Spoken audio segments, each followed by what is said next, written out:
तो दोस्त आप लोग कैसे हैं। तो आज हम लोग जानेंगे किसके बारे में, नागरिकता के बारे में जानेंगे। किसके बारे में जानेंगे? सिटीजनशिप के बारे में। जो भारतीय संविधान है उसमें नागरिकता की जो चर्चा है उसके बारे में जानेंगे कि भारत के संविधान है उसमें नागरिकता के बारे में चर्चा है, उसके बारे में जानेंगे। भारत के जो संविधान है उसमें भारत के भाग 2 में है। कौन में है? भारतीय संविधान के भाग 2 में नागरिकता की चर्चा है। किसमें चर्चा है? भारतीय संविधान के भाग 2 में नागरिकता की चर्चा है, सिटीजनशिप की चर्चा है। नागरिकता किसे कहते हैं उसको पहले जानते हैं कि नागरिकता कहते किसको है। नागरिकता उससे कहते हैं जैसे कि कोई भी देश, अपना भारत देश है, कोई भी देश अपने भारत में जो रह रहे लोगों को, जैसे कि हमारा भारत देश है, भारत के अंदर रहने वाले सारे लोगों को एक विशेष प्रकार की छूट दिया जाता है। क्या किया जाता है? जैसे भारत देश है, भारत में रहने वाले सारे लोगों को एक विशेष प्रकार का छूट दिया जाता है, उसी को नागरिकता कहते हैं। जैसे कि भारत के अंदर सभी आदमी को आधार कार्ड है, वोटर कार्ड है, ये क्या है? भारत की नागरिकता का पहचान है। क्या? भारत की नागरिकता का पहचान है। किसी का आधार कार्ड है, वोटर कार्ड है, ये सब क्या है? भारत के नागरिक होने का ये सब क्या है? पहचान है, नागरिकता का पहचान है। अब हम लोग देखते हैं कि भारतीय संविधान में भाग 2 में क्या है? तो नागरिकता की चर्चा है। कौन से भाग में? ये भी एग्जाम में पूछा जाता है कि भारतीय संविधान के भाग 2 में नागरिकता की चर्चा है। और अनुच्छेद कहां से कहां तक? अनुच्छेद 5 से लेकर के 11 तक चर्चा है। कितना तक? अनुच्छेद 5 से लेकर के अनुच्छेद 11 तक चर्चा है। किसकी? नागरिकता की चर्चा। नागरिकता भारतीय संविधान में ब्रिटेन के संविधान से लिया गया है। कहां से लिया गया है? यह भी याद रखिएगा कि ब्रिटेन के संविधान से भारत में नागरिकता लिया गया है। नागरिकता कहां के संविधान से लिया गया है? ब्रिटेन के संविधान से लिया गया है। कहां के संविधान से? ब्रिटेन के संविधान से नागरिकता लिया गया है। अब हम लोग देखते हैं एक करके आर्टिकल के हिसाब से कि आर्टिकल में क्या कहता है, नागरिकता के बारे में क्या क्या बताया गया है उसके बारे में जानते हैं। सबसे पहले देखते हैं आर्टिकल 5 में। आर्टिकल 5 में, अनुच्छेद 5 में क्या कहता है? अनुच्छेद 5 में कहता है कि संविधान बनने के बाद जो भारतीय लोग थे उन्हें नागरिकता दिया गया। क्या कहता है? जो भारतीय संविधान हमारा निर्माण हुआ, भारत का संविधान क्या हुआ?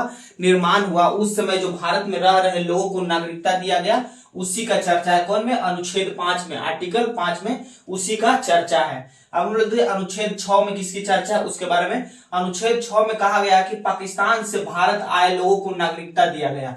पाकिस्तान से भारत आए लोगों को क्या किया गया? नागरिकता दिया गया। यह अनुच्छेद 6 में चर्चा है। अनुच्छेद 6 में चर्चा है। हालांकि ऐसे हुआ कि भारत और पाकिस्तान का जो बंटवारा हुआ तो कुछ लोग पाकिस्तान में चले गए, कुछ भारत में आ गए। तो उस समय जो भारत पाकिस्तान के जो लोग थे, भारत में आना चाहते थे, उसे नागरिकता दिया गया। कौन से आर्टिकल के तहत? आर्टिकल 6 के तहत दिया गया उसे नागरिकता। पाकिस्तान से भारत आए लोगों को नागरिकता दिया गया अनुच्छेद 6 के तहत। किसके तहत? अनुच्छेद 6 के तहत। अब हम लोग अनुच्छेद 7 में, अनुच्छेद 7, आर्टिकल 7 में देखते हैं कि आर्टिकल 7 में किसकी चर्चा है। आर्टिकल 7 में चर्चा, स्वतंत्र होने के बाद पाकिस्तान से भारत आए लोगों को नागरिकता दिया गया। स्वतंत्र होने के बाद, जैसे कि भारत देश आजाद हो गया और कुछ लोग क्या हुए थे? भारत से पाकिस्तान चले गए थे। पाकिस्तान जाने के बाद उनको संतुष्ट नहीं हो पाए पाकिस्तान में, और फिर से वो क्या हुआ? भारत में आना चाहते थे। क्या? जब भारत देश आजाद हुआ उस समय कुछ लोग पाकिस्तान चले गए, भारत से पाकिस्तान चले गए, और पाकिस्तान जाने के बाद वहां संतुष्ट नहीं हो पाए, उस किसी कारण बस आना चाहते थे। कहां? भारत में आना चाहते थे। उन्हीं लोगों को स्वतंत्रता के बाद भारत से पाकिस्तान गए लोगों को क्या दिया गया? नागरिकता दिया गया। जो उस समय पाकिस्तान से भारत आए उन लोगों को भी नागरिकता दिया गया। कौन से तहत? अनुच्छेद 7 के तहत दिया गया था। कौन से अनुच्छेद के तहत? अनुच्छेद 7 के तहत उन्हें भी क्या दिया गया? नागरिकता दिया गया। अब हम देखते हैं अनुच्छेद 8 में। क्या? अनुच्छेद 8, आर्टिकल 8 में क्या कहा गया है उसके बारे में जानते हैं। आर्टिकल 8 में कहा गया है कि विदेशी भ्रमण और नौकरियां करने पर भारत की नागरिकता समाप्त नहीं होगी। क्या कहा गया आर्टिकल 8 में? ये बहुत इंपॉर्टेंट है, याद रखिएगा कि विदेशी भ्रमण या नौकरियां, जैसे कि कुछ लोग दुबई का करते हैं, काम करने जाते हैं, कुछ लोग घूमने भी जाते हैं, स्विट्जरलैंड, बहुत सारे देश में क्या जाते हैं? घूमने जाते हैं, उनको नागरिकता समाप्त नहीं किया जाएगा। अगर 6 मंथ से ज्यादा, इसमें भी बताया गया एनआरआई के बारे में। एनआरआई के बारे में आपको बताया था कि एनआरआई क्या है। एनआरआई क्या है कि जैसे कि विदेशी भ्रमण 6 महीना से ज्यादा के लिए जाते हैं, जैसे कि कोई पढ़ने के लिए विदेश जाता है और 6 मंथ से ज्यादा रह जाता है, 6 मंथ से ज्यादा विदेश में रह जाता है, उसे एनआरआई में डाल दिया जाता है। किस में डाल दिया जाता है? 6 माह से अधिक रहने पर एनआरआई में डाल दिया जाता है। अब एनआरआई क्या है वो बताते हैं। NRI non residence Indian, NRI का फुल फॉर्म क्या होता है? नॉन रेसिडेंस इंडियन होता है। क्या होता है? Non residence Indian. जो भारत से 6 महीना से ज्यादा तक विदेश में रह जाते हैं उसे एनआरआई में डाल दिया जाता है। जैसे कि बहुत सारे लोग सऊदी अरब काम करने जाते हैं, वो 6 मंथ से ज्यादा रह जाते हैं, उसे एनआरआई में डाल दिया जाता है, नॉन रेसिडेंस इंडियन में डाल जाता है। 6 मंथ से ज्यादा भारत से आप बाहर रहेंगे तो एनआरआई बना दिया जाता है, एनआरआई में डाल दिया जाता है। अब हम लोग अनुच्छेद 9 में किसकी चर्चा है उसके बारे में। अनुच्छेद 9 में चर्चा है कि विदेशी नागरिकता लेने पर भारत की नागरिकता समाप्त कर दी जाएगी। अनुच्छेद 9 में कहा गया कि जैसे कि अमेरिका हो गया, बहुत सारे देश है, ब्रिटेन हो गया, वहां जाकर के आप बस गए, वहां का नागरिकता ले लिए तो भारत का नागरिकता स्वतः ही क्या हो जाता है? समाप्त कर दिया जाता है, रद्द कर दिया जाता है। विदेशी नागरिकता लेने पर भारत की नागरिकता क्या हो जाएगा? समाप्त हो जाएगा। ये भी याद रखिएगा, ये भी इंपॉर्टेंट है, एग्जाम के लिए पूछा जाता है कि अनुच्छेद 9 में क्या किसकी चर्चा है, तो विदेशी नागरिकता लेने पर भारत की नागरिकता समाप्त कर दी जाती है। अब हम लोग देखते हैं अनुच्छेद 10 में। अनुच्छेद 10 में, आर्टिकल 10 में किसकी चर्चा है उसके बारे में।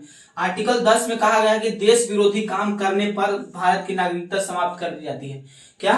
देश विरोधी काम करने पर भारत की नागरिकता समाप्त कर दी जाती है। जैसे कि एनएसए लगा दिया गया, आप पर एनएसए लगा दिया गया, मीसा लगा दिया गया, ये सब लगा दिया जाता है तो भारत की नागरिकता क्या कर दिया जाता है? समाप्त कर दिया जाता है। जैसे कि आप कोई खुफिया एजेंसी है, भारत का खुफिया एजेंसी है और किसी दूसरे देश को आप बता दिए तो उस समय क्या होता है? आपका नागरिकता भारत का समाप्त कर दिया जाता है। उस समय क्या किया जाता है? भारत की नागरिकता समाप्त कर दिया जाता है। और कुछ लोग टेररिस्ट भी होते हैं, जैसे कि गुंडे, बड़ा बड़ा गुंडे होते हैं, उन्हें भी क्या किया जाता है? नागरिकता समाप्त किया जाता है। वो देश के विरोध काम करते हैं, भारत देश के विरोध काम करिएगा तो भारत की नागरिकता समाप्त कर दी जाएगी, भारत की नागरिकता समाप्त कर दी जाती है। अब हम लोग देखते हैं अनुच्छेद 11 में। अनुच्छेद 11 में किसकी चर्चा है उसके बारे में।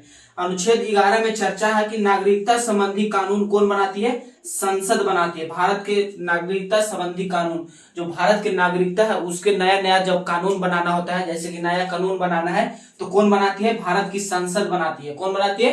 भारत की संसद बनाती है नया कानून। अब हम लोग देखते हैं किसके बारे में? भारतीय नागरिकता प्राप्त करने की जो विधियां हैं उसके बारे में। ये भी एग्जाम के लिए इंपॉर्टेंट है। जो भारत में नागरिकता प्राप्त करने की कितनी विधियां हैं? 5 विधियां। भारत में नागरिकता प्राप्त करने की कितनी विधियां हैं? 5 विधियां। हम लोग पांचों विधियां देखते हैं कि कौन कौन सी भारत में नागरिकता प्राप्त करने की विधियां हैं। सबसे पहले देखते हैं जन्म के आधार पर। जन्म के आधार पर कब चालू किया गया था? 1986 ईस्वी में। कब चालू किया गया था? 1986 ईस्वी में चालू किया गया था, जन्म के आधार पर। जन्म के आधार पर क्या होता है? जैसे कि भारत में ही आप जन्म लिए, आपके माता पिता भी भारत में ही जन्म लिए, उसके आधार पर दिया जाता है, उसी को कहा जाता है जन्म के आधार पर।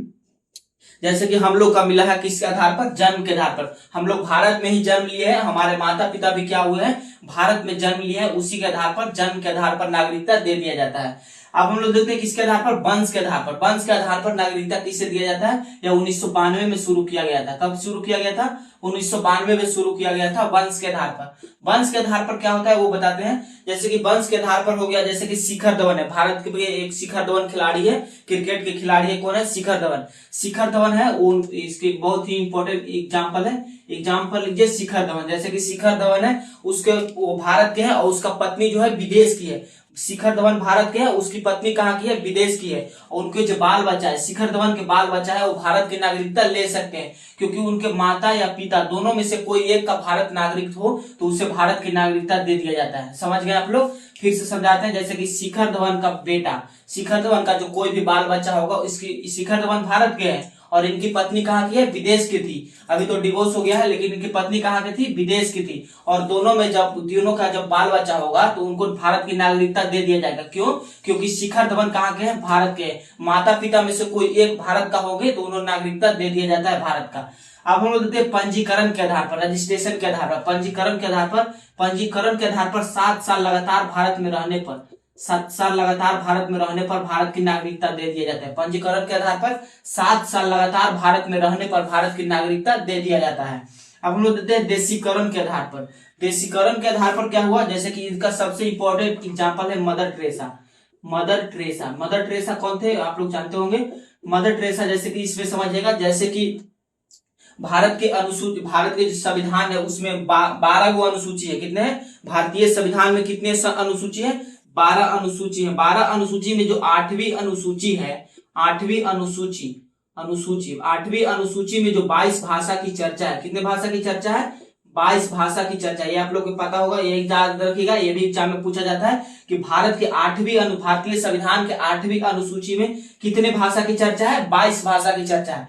और 22 भाषा में कोई एक भाषा का क्या हो? अच्छा जानकार हो। 22 भाषाओं में से भारत के संविधान के जो 8वीं अनुसूची है उसमें 22 भाषा की चर्चा है, उसमें से कोई एक भाषा की क्या हो? अच्छा जानकार हो और वैज्ञानिक दृष्टि से अच्छे हो और क्या हो? खेल कूद में क्या हो? निपुण हो, उससे भी नागरिकता दे दिया जाता है। किसके आधार पर? देशीकरण के आधार पर। जैसे कि मदर टेरेसा को दिया गया था, 22 भाषाओं में से कोई एक भाषा का जानकार होना चाहिए। जैसे कि 22 भाषा में कौन कौन आ गया?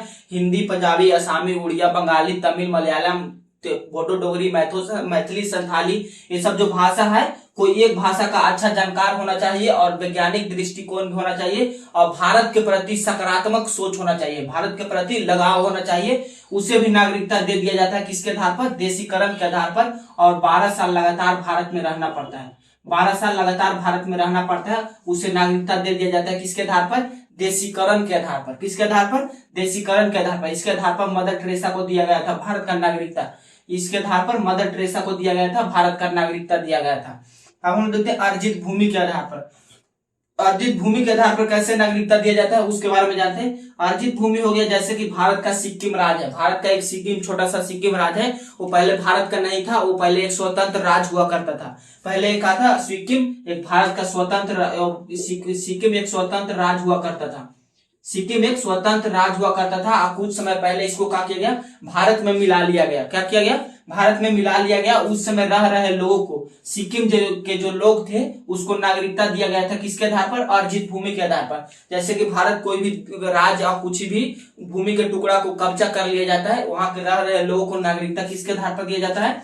अर्जित भूमि के आधार पर दिया जाता है। किसके आधार पर? अर्जित भूमि के आधार पर। जैसे कि भारत के सिक्किम राज्य है, उसे किसके आधार पर नागरिकता दिया गया था? अर्जित भूमि के आधार पर दिया गया था। किसके आधार पर दिया गया था? अर्जित भूमि के आधार पर। आई होप आप लोग समझ गए होंगे नागरिकता के बारे में, सिटीजनशिप के बारे में, जो मुख्य एग्जाम के लिए इंपॉर्टेंट है वो हम बता दिए। हालांकि एग्जाम से छूटना नहीं चाहिए। तब तक के लिए धन्यवाद।